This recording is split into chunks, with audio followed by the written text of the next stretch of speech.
요한복음 7장 14절에서 18절 말씀입니다.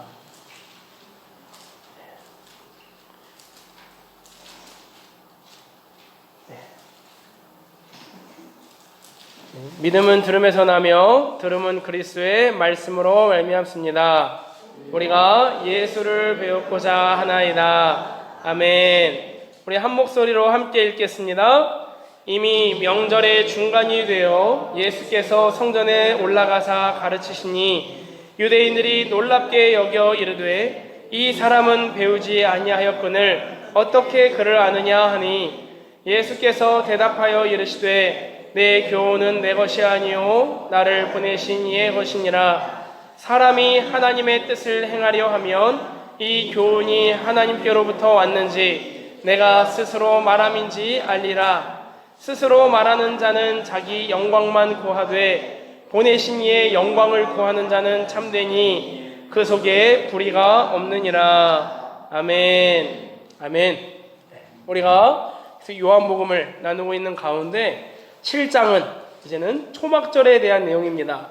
요한복음 6장은 오병이어의 기적, 그 기적 이후에 그 오병이어의 기적의 의미에 대해서 예수님께서 자세히 말씀해 주신 것이고, 7장은 그 유대인의 명절인 초막절이 어떻게 완성되어지는가, 진정한 초막절의 의미가 무엇인가를 우리 주님께서, 예수님께서 알려주시는 것이죠. 그 가운데 우리가 지난주에 어떠한 말씀을, 어떠한 내용을 나눴습니까? 지금 예수님께서 은밀히 예루살렘에 올라가셨어요. 처음에는 올라가지 않으신다고 하셨지만 형제들과 공개적으로 가지 않으시고 은밀히 올라가셨는데, 그때 이 예루살렘의 유대인들 사이에 어떠한 일이 벌어졌습니까? 두 부류로 나뉘어졌다 그랬죠. 첫 번째 부류는 예수님은 좋은 사람이다, 예수님은 선한 사람이다 라고 말하는 부류가 생겼고, 근데 다른 한편에서는 아니다, 예수는 미혹하는 자다, 예수를 죽여야 된다, 이런 그 두 부류로 나뉘어졌다라는 거예요. 이것이 어떠한 의미가 있는지에 대해서 제가 말씀을 드렸죠. 뭡니까? 진리 대신 예수 그리스도와 그분의 말씀이 임한 곳에는 반드시 둘로 나뉘어진다고 그랬어요. 예수님께서는 세상에 화평을 주러 오신 것이 아니라 검을 주러 오셨다고 분명히 말씀하셨다라는 거죠. 그건 뭡니까? 진리와 거짓은 결코 공존하지 못한다라는 거예요. 우리는 두 주인을 섬길 수가 없기 때문에 분명히 한 편을 섬겨야 되는 거예요. 진리가 우리 가운데 임했을 때 우리가 그 진리에 따라서 하나님을 우리의 주인으로 삼을 것인지, 아니면 여전히 내 자신을 우상으로 섬기고 내 자신을 위하여, 결국에는 공중못에 잡은 마귀를 위하여 살아갈 것인지, 모든 인생은 선택의 기로에 놓여 있다고 전했습니다. 그런데 문제가 뭐라 그랬습니까? 그 지난주 마지막 본문에 사람들이 두려워하여서 예수님을 드러내놓고 말하지 못하였다라는 거예요. 자기의 생각들을 드러내놓고 말하지 못했대요. 왜요? 사람들이 두려워서. 그 예수님을 사람들 앞에 시인하지 못하고 두려워하는 자들은 예수님께서 뭐라고 하셨죠? 당신에게 어울리지 않는다라고 하셨다는 거예요. 이것을 보았을 때 우리는 두려움 없이 정말 예수 그리스도를 우리의 주와 그리스도로 섬기고 선포하는 이 세상에서는 우리가 믿는 믿음에 대해서 우리는 결코 숨겨서는 안 된다라는 거예요. 우리의 진리, 우리가 믿는 진리에 대해서 반드시 드러내야 된다라고 하는 것이죠. 그 가운데 오늘 본문은 어떠한 내용입니까? 이제 명절의 중간이 되었어요.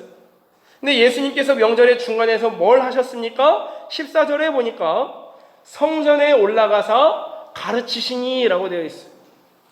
자, 예수님에 대한 의견이 막 분분한 가운데 그 예수님께서는 아랑곳하지 아니하시고 성전에 올라가셔서 가르치시기를 시작하셨다라는 거예요. 여러분, 예수님께서 예루살렘을 어떻게 올라가셨어요? 당당하게 공개적으로 올라가셨습니까? 아니요, 은밀히 비밀히 올라가셨다고 그랬어요. 형제들이 막 예수님한테 왜 당신 올라가지 않습니까? 진짜 메시아면 드러내 보십시오, 이런 식으로 비꼬아도 예수님께서는 나의 때가 임하지 않았기 때문에 나 아직 올라가지 않을 것이다. 그리고 그 예수님께서는 은밀히 올라가셨는데 지금 성전에서 가르치시는 것은 은밀히입니까? 공개적입니까? 공개적으로 가르치시는 거예요. 이것을 보았을 때 우리 예수님은 은밀히 가신 것 또한 하나님 아버지의 뜻이시고, 공개적으로 이제 당당하게 성전에서 당신의 이 교훈 말씀을 전하시는 건 모두가 다 누구의 뜻이에요? 하나님의 뜻이라는 거예요. 하나님의 뜻. 전 이것을 보았을 때 예수님 너무나 멋졌어요. 예수님이 당당하게, 이 예수님께서, 그러니까 왜 은밀히 올라가신 이유가 뭐예요? 사람들이 무서워서가 아니라는 거예요. 아직 예수님이 죽으셔야 할 때 하나님 아버지께서 우리를 위하여 대속적인 죽음을 예수님이 죽으셔야 될 때가 임하지 않으셨기 때문에 전적으로 아버지의 뜻을 위하여 은밀히 올라가신 것이고, 지금 성전에서 하나님의 말씀을 공개적으로 이렇게 가르치시고 드러내시는 모든 것이 다 하나님의 뜻이라는 거예요. 저는 이걸 봤을 때 예수님의 모든 삶이 다 누구를 위한 삶인 것을 알 수 있어요? 하나님 아버지의 뜻을 이루시기 위한 삶이라는 거예요. 예수님께서 계속해서 집중하신 모든 삶이 다 하나님의 아버지의 뜻. 우리 예수님께서 주기도문을 통하여 우리에게 가르쳐 주셨잖아요. 제자들이 우리가 어떻게 기도하리까? 라고 했을 때 뭘 먼저 구하라는 거예요?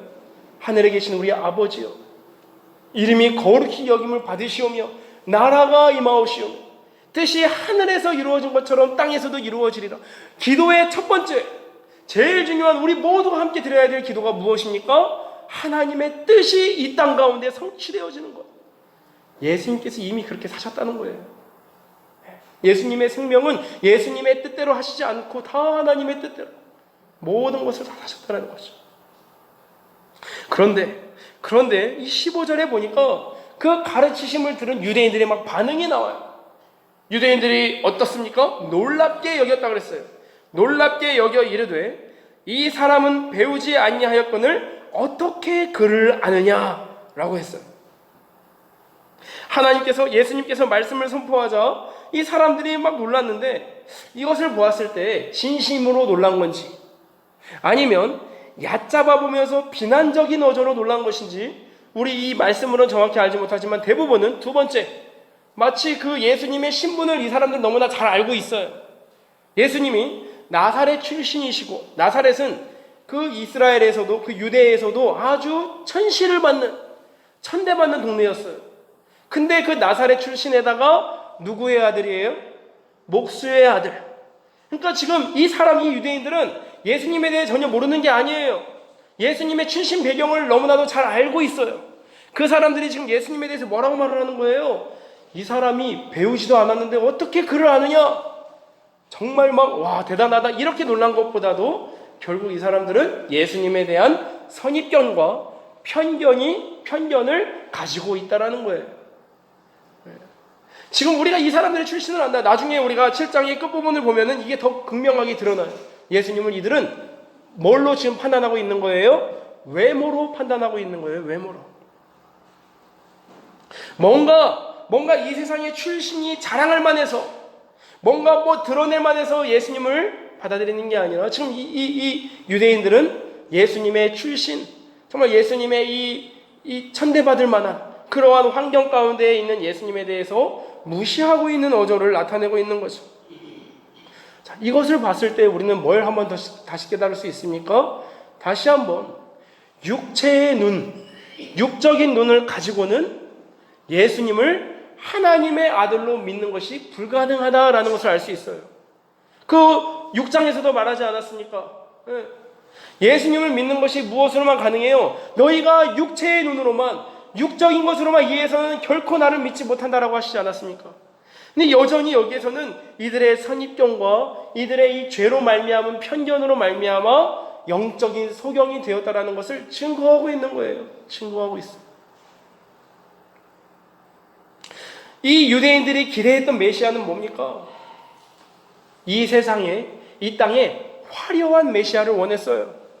화려하게 군림하고 당당하게 군림하고, 그 예루살렘에 입성할 때도 아주 자기를 이끄는 그 군사들, 메시아를 지지하는 군사들과 함께 로마로부터 해방시켜줄 메시아를 원했죠. 그렇기 때문에 유대인들이 기대하는 메시아는 마치 드러나 있는 가문, 너무나도 유명한 집안, 부귀하고 권력이 있는 그 집안, 뭔가 이 자랑할 만한 출신, 그러한 외모적인 것, 이 세상의 영광을 입으신 예수 그리스도를 원했다라는 거예요. 세상은. 이것은 그 유대인들뿐만이 아니에요.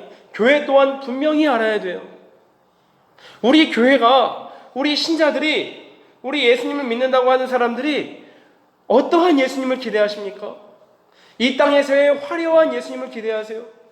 우리의 모든 문제를 다 해결해주고 모든 경제적, 사회적, 정치적 모든 것들을 다 해결해 주실, 일거의 모든 것들을 다 이끌어 주실 그러한 메시아를 기대합니까?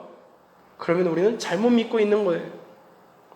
옛날 중세시대의 예수님의 특징이 뭔지 아세요? 중세교회. 중세교회야말로 정말 전 유럽이 다 기독교였어요.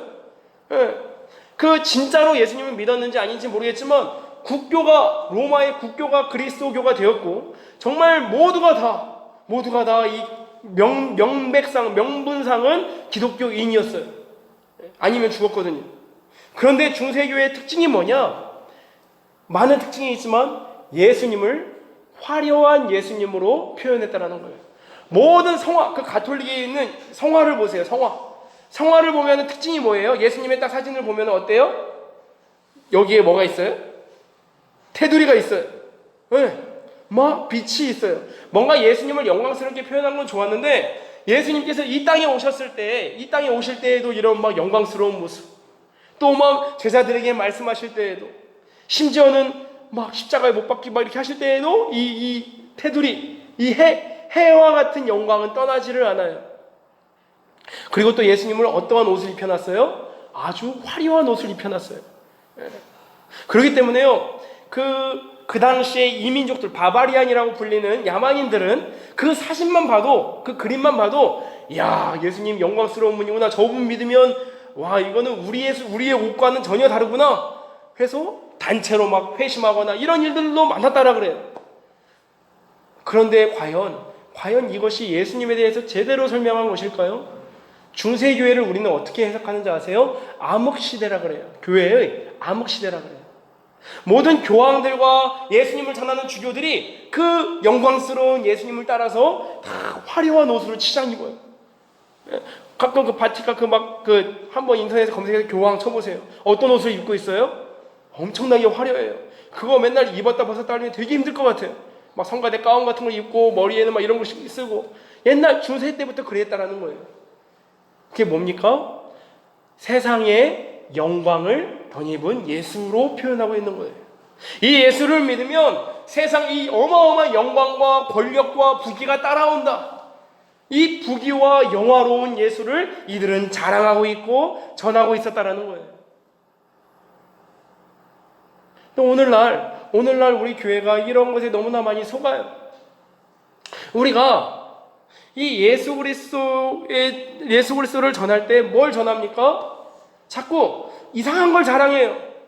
우리가 믿는 이 예수님 되게 막 영광스럽고 우리가 이 정도 믿는 수준이라는 것을 알리고 싶어 하여서 그 막 교회의 프로그램을 자랑하고, 또한 뭔가 막 어떤 다른 교회의 외적인 요소들, 교회의 건물, 막 여러 가지 이런 것들로 우리가 막 자랑해요. 내가 이런 교회 다니는데, 야, 뭐 와봐, 여기 되게 좋아, 멋져. 또 막 여러 가지 어떤 교회의 외적인 것들, 우리가 이런 한국 교회에 대해서 이런 모습이 있을 때, 그래서 정말 어떻습니까? 빚을 내서라도 막 건물을 더 증축하고, 그리고 막 어떤 사람들의 시선과 사람들의 마음을 빼앗기 위해서 다 말하고자 하는 건 그거예요. 우리는 이 예수님은 믿을만합니다. 여러분들이 이 예수님을 믿어도 수준 떨어지지 않습니다. 이러한 예수님을 믿으면 수준이 높아지고 뭔가 믿을만하기 때문에 믿습니다. 뭔가 세상의 영광을 덧입혀줄 것처럼 얘기를 하고, 이렇게 예수님을 전하고 이렇게 나타내고 이렇게 믿는 모든 시도가 다 뭡니까? 모래 위에 쌓은 집이라는 거예요. 다 무너져 버리는 거예요. 이렇게 믿고 이렇게 예수님을 증거하고 이렇게 예수님을 전하는 것은 다 하나같이 잘못된 증거이고 정말 교회가 부패하고 타락하고 무너져가는 거예요. 교회가 되지 않게 만드는 거예요. 왜냐? 성경에서는 결코 그런 예수님을 말하고 있지 않기 때문에 그런 거예요. 그 그 세상의 외적인 것으로 예수님을 전하고자 하는 모든 시도가 결국엔 다 어떻게 됩니까? 실패로 끝나버려요. 그런 것들이 없어지면은 그런 것들이 낡아지면, 우리가 자랑하던 외적인 것들이 낡아지게 되면은 그 사람들, 그걸 바라보고 왔던 모든 사람들도 다 우르르 떠나버려요. 이게 다 잘못된 복음을, 잘못된 진리를 붙잡았다라는 거 아니에요. 도리어 우리 예수님은 이 땅에서 어떻게 사셨습니까? 우리 누가복음 9장 58절에 예수님께서는 이렇게 말씀하고 계세요. 제가 읽어드리겠습니다. 예수께서 이르시되 여우도 굴이 있고 공중의 새도 집이 있으되 인자는 머리 둘 곳이 없도다 하시고, 우리 예수님께서 이 땅에 계셨을 때 어떻게 사셨다라는 거예요. 지금 이들은 예수님을 외적인 요소로 예수님을 믿기를 원하지만, 영광스러운 예수로 원하지만, 우리 예수님은 이 세상에서는 머리 둘 곳도 없이 지내셨어요. 그 세금 낼 돈도 없으셔가지고 그 물고기 잡아가지고 베드로에게 그걸로 내라. 예수님은 모든 걸 다 가지신 분이시지만 이 세상에서는 철저히 외롭고 고되고 고난스럽게 사셨다는 거예요. 성경은 이러한 예수님을 말하는데 자꾸 우리 예수님을 믿는다고 하고 예수님을 따른다고 하는 우리가 자꾸 뭘로 자랑하고 싶어 해요? 예수님의 십자가를 자랑하지 않아요. 왜냐? 예수님의 십자가는 비참하거든요.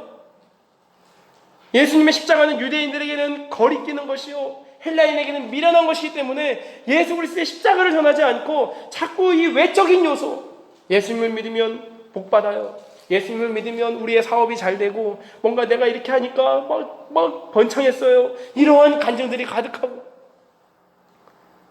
결국 그런 모든 것들이 다 잘못된 복음이라는 거예요. 도리어 우리가 자랑해야 될 것이 무엇입니까? 도리어 우리가 붙잡고 드러내야 될 것이 무엇입니까? 갈라디아서 6장 14절에 우리 사도 바울의 이 고백이 우리의 고백이 되길 소망합니다.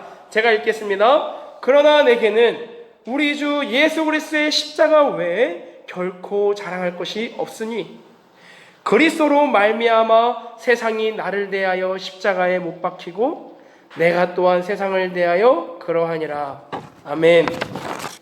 우리 신자는 이 땅에서 예수님이 어떠한 대우를 받으셨는지를 날마다 기억해야 돼요. 우리 또한 그것을 부끄러워해서는 안 된다라는 거예요. 이 유대인들이 내가 저 사람을 아는데 어떻게 그를 아느냐? 저 사람은 믿을 만한 것이 못되다. 아무리 그렇다고 할지라도 우리는 그 영광의 복음에 하나님의 영광을 붙여야지 세상의 영광을 덕지덕지 붙이는 행위를 중단해야 된다라는 거예요. 그때 우리의 교회들은 살아날 것이고 우리가 진짜 예수 그리스도 안에 있는 고귀한 영광을 바라보게 될 것임을 믿습니다. 아멘. 계속해서 예수님은 그들의 말에 대해서 어떻게 말씀하십니까? 17절, 우리 17절을 한번 함께 읽겠습니다. 사람이 하나님의 뜻을 행하려 하면 이 교훈이 하나님께로부터 왔는지 내가 스스로 말함인지 알리라. 아멘. 우리 예수님께서는 이 교훈이 누구의 것이냐? 하나님의 것이라는 거예요. 하나님께로부터 온 교훈인 것이 예수님의 교훈이라는 거예요. 16절에서도 이렇게 말씀하시죠. 내 교훈은 내 것이 아니요 나를 보내신 이의 것이니라 라고 분명히 말씀하셨다라는 거예요. 이들이 저 배우지도 못한 사람이 어떻게 글을 아냐 막 이렇게 말을 하지만 예수님께서는 당신의 교훈이 자기의 지식이 아니라 나를 보내신 하나님 아버지의 교훈만을 나는 말한다. 그분의 뜻만을 나는 드러낸다라고 말씀하시는 거예요. 아까 서두에서도 말씀을 드렸듯이 예수님께서 전 삶을 들여 철저히 집중하셨던 것이 뭐예요? 하나님 아버지의 뜻을 드러내시기 위함.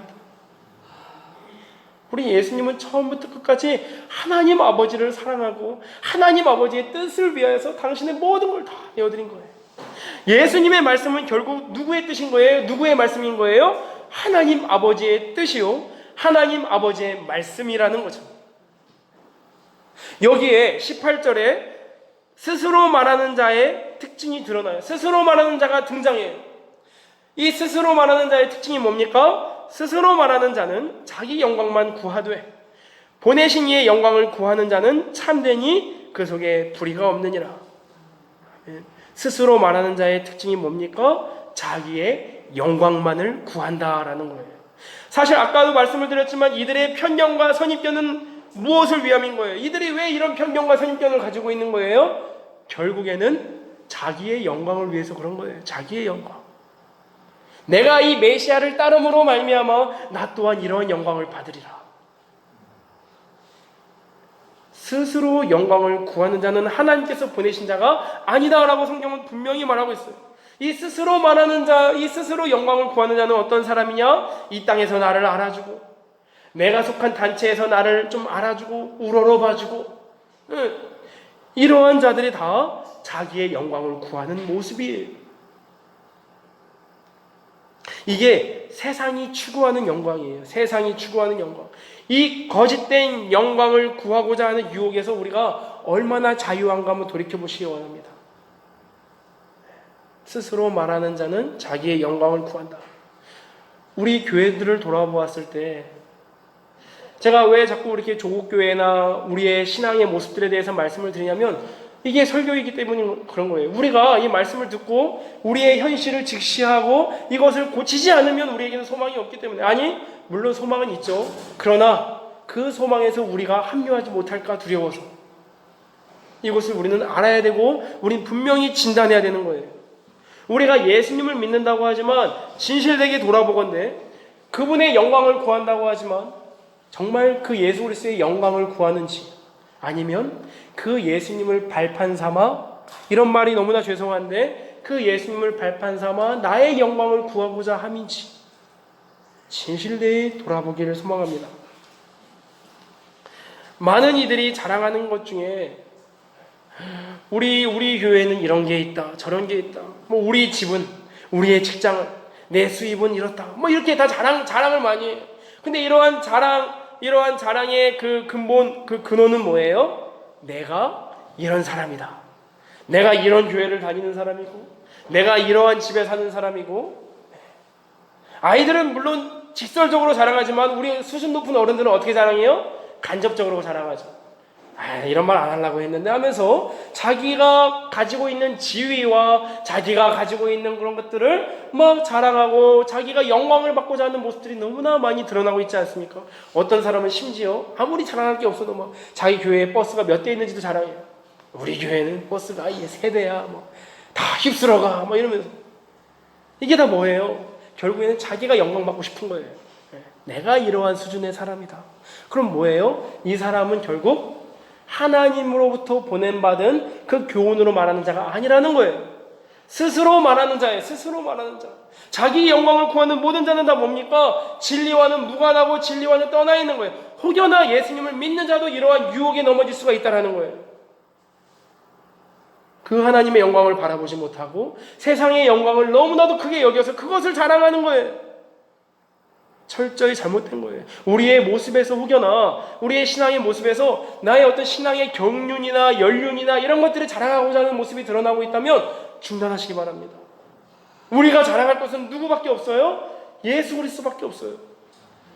예수 그리스도만 바라보고 그분의 영광만을 위해 나가는 거예요. 이 세상에 바래지는 영광을 예수님은 추구하지 않으셨어요. 예수님께서 추구하신 영광은 오로지 누구의 영광이에요? 하나님 아버지의 영광이에요. 예수님은 처음부터 끝까지 당신이 영광 받으시기 원하지 않으셨어요. 심지어 하나님이심에도 불구하고, 그분 당신이 하나님이심에도 불구하고 당신은 하나님 아버지의 영광만을 위하여 사셨다라는 거예요.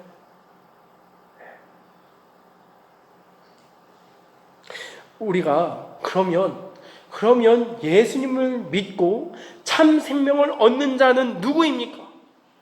정말 이 세상의 영광이 아니라 자기의 영광을 구하는 자가 아니라 그 예수 그리스도께서 하나님 보내신 자임을 깨닫고 저분이 하나님 보내신 자이구나, 저분에게 생명이 있구나, 이것을 깨닫고 붙잡는 자가 누구입니까? 17절에 나와 있어요. 우리가 방금 아까 읽었던 17절 다시 한번 읽겠습니다. 시작. 사람이 하나님의 뜻을 행하려 하면 이 교훈이 하나님께로부터 왔는지 내가 스스로 말함인지 알리라. 아멘. 지금 예수님께서 말씀하시는 거예요. 너희는 분별해라. 내가 하나님께로부터 왔는지 아니면 너희의 말 맞다나 내가 나 혼자 말하는 것인지 너희는 분별해라. 근데 내가 지금 말하는 모든 것이 하나님으로부터 온 것임을 아는 자들은 누구냐? 하나님의 뜻을 행하고자 하는 자들이라는 거예요. 누가 예수님이 하나님의 아들이심을 발견하느냐?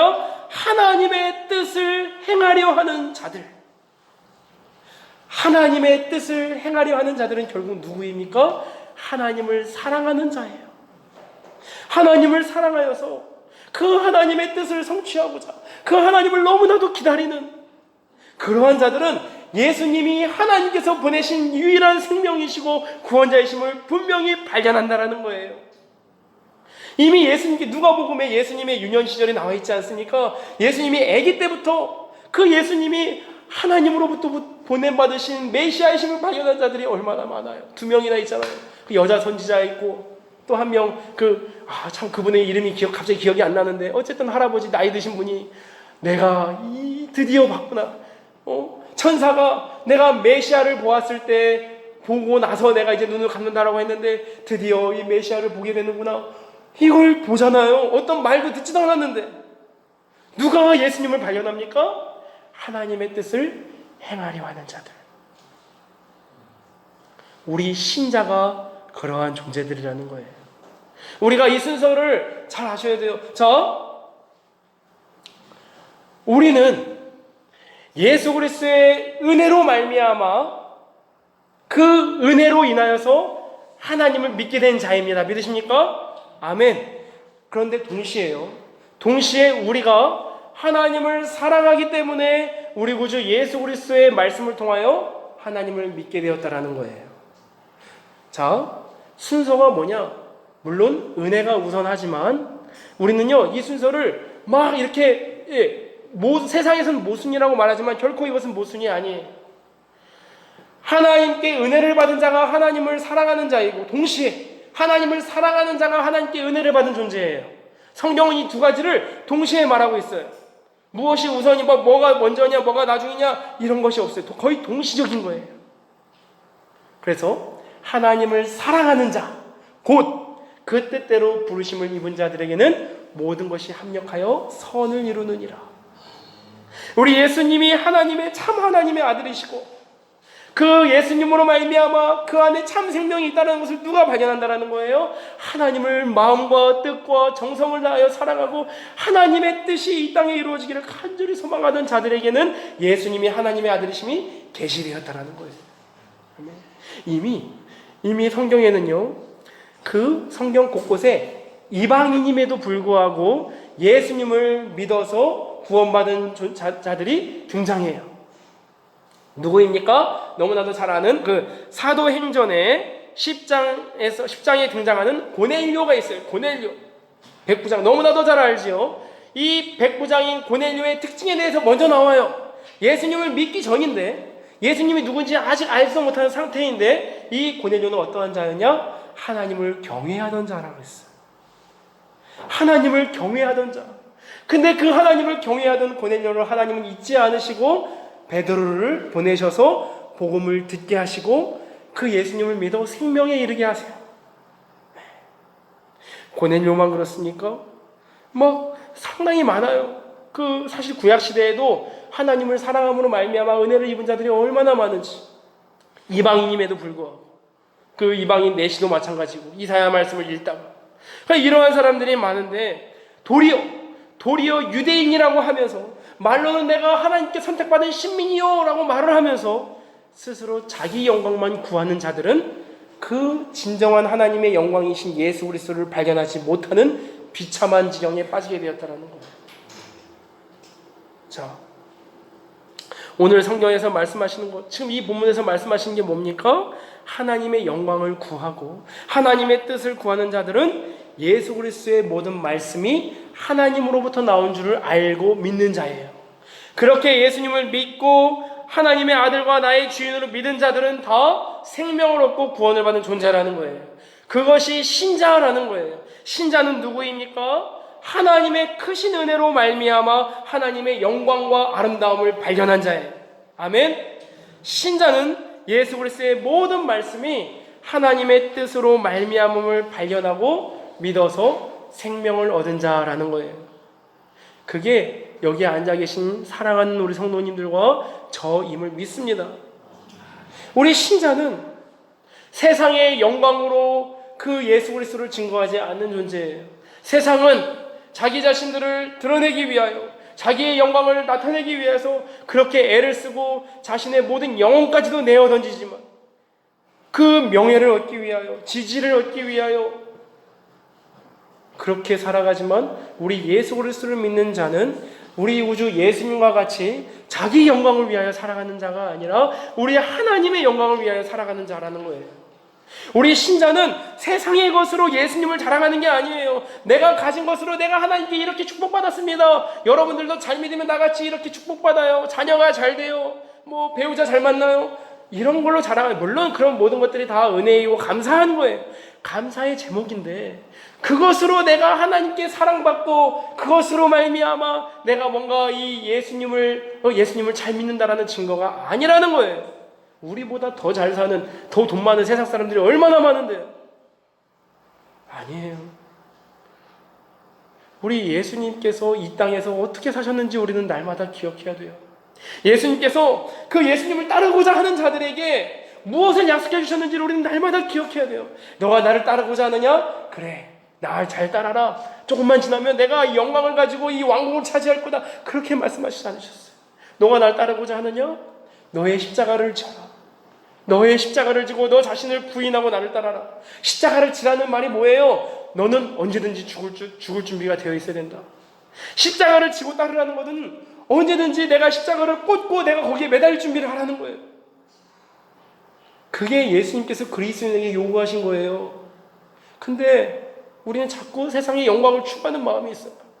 저조차도 막 사람들에게 칭찬받으면 너무 좋아요. 나도 모르게 막 이 영광이, 이 세상의 영광이 너무 달콤하게 느껴질 때가 많아요. 그렇기 때문에 우리는 이 말씀이 필요한 거예요. 그렇기 때문에 말씀을 통하여, 우리 구주께서는 이렇게 사시지 않으셨지. 분명히 좁은 문이라고 말씀하셨고 좁은 길이라고 말씀하셨지. 왜 자꾸 내가 세상의 넓은 길을 택하려고 하나? 왜 자꾸 내가 이 세상에 쓸데없는 것으로 막 변질되어지고 없어지고 헛된 것으로 자꾸 예수님 자랑하려고 하나? 우리 예수 그리스도의 방식, 예수님 하나님의 영광의 방식은 뭐였습니까? 십자가였어요. 십자가. 세상에서 비참하다고 말하는 십자가가 하나님의 영광을 드러내는 방식이었다라는 거예요.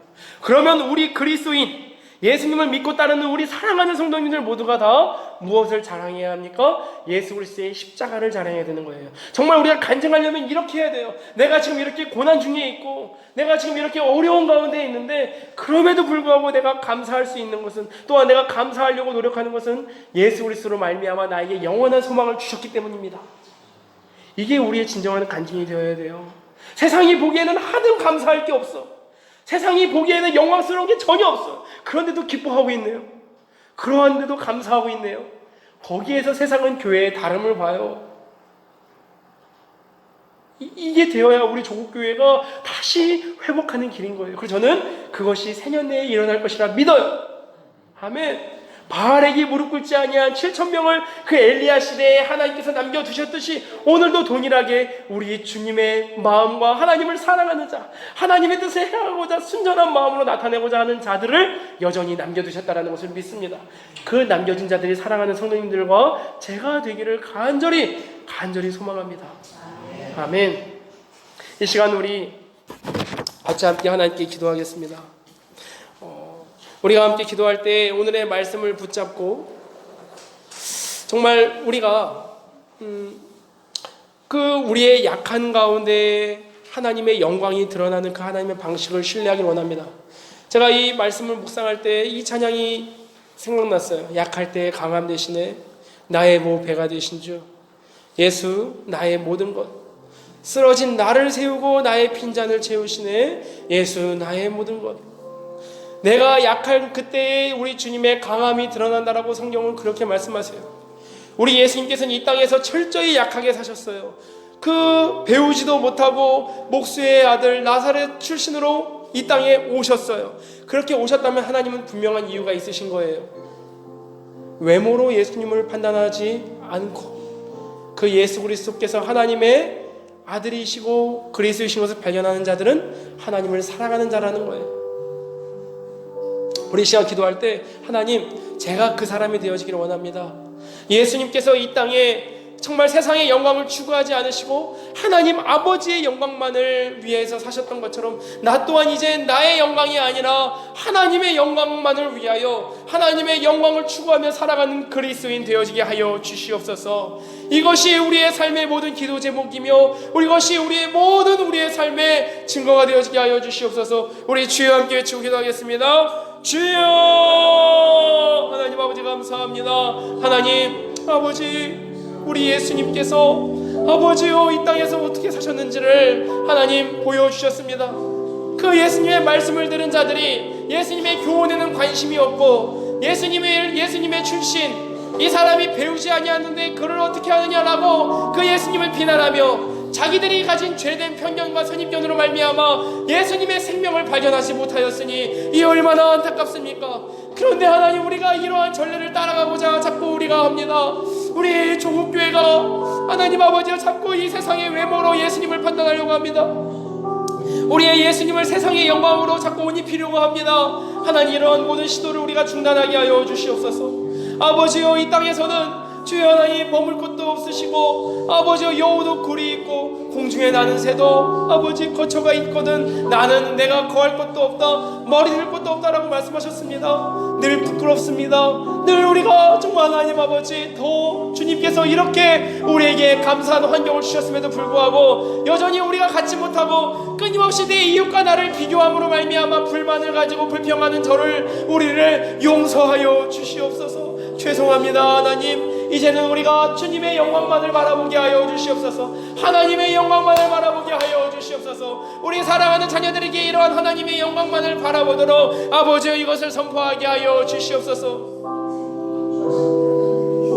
우리가 다시 한번 기도하기를 원합니다. 우리와 우리의 가정과 우리의 교회를 위하여 특별하게 기도하기를 소망합니다. 우리 스스로가 스스로의 영광을 구하는 모습이 드러나지 않습니까? 우리가 정말 예수님을 믿으면서 나의 지위, 나의 직분, 혹여나 내가 이 정도까지 했으면 내가 이런 대우를 받을 만하다, 내가 이렇게 좀 이러한 명예, 이런 것들, 이런 모든 것들이 있었다면 이 시간 십자가에 다 못 박기를 원합니다.